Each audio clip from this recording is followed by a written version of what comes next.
y is equal to log x और आपने इसका डेरिवेटिव फाइंड आउट करनी है, ठीक है। सो यहाँ पे हमारे पास नेचुरल लॉग है एंड वी नो दैट कि नेचुरल लॉग का जो बेस होता है वो ई होता है, ठीक है। तो इसी इक्वेशन को हम यूँ भी लिख सकते हैं y is equal to log of x to the base e, ठीक है। सो अब ये लॉगरिथमिक फॉर्म में है। अगर आपने इसी इक्वेशन को एक्सपोनेंशियल फॉर्म में लिखें,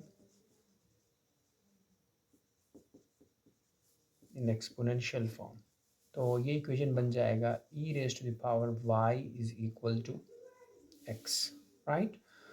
और हमने इसका डेरिवेटिव फाइंड आउट करनी है y with respect to x आपने फाइंड करनी है, ठीक है।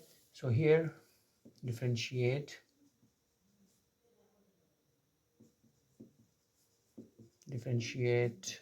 with respect to x, right?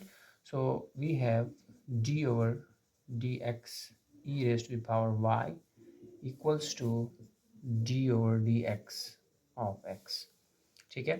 So we know that e raised to the power y का डेरिवेटिव आ जाएगा e raised to the power y और अगेन डेरिवेटिव होगा इस पावर का, वो आपके पास है y, so dy over dx is equal to, और x का डेरिवेटिव आपके पास 1 आ जाएगा, right.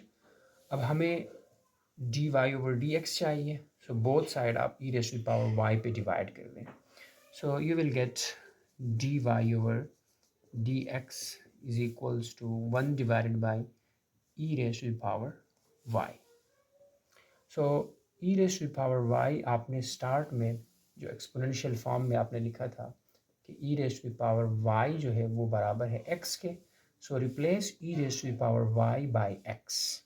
So we have dy over dx is equal to 1 divided by e raise to the power y की जगह x आ जाएगा।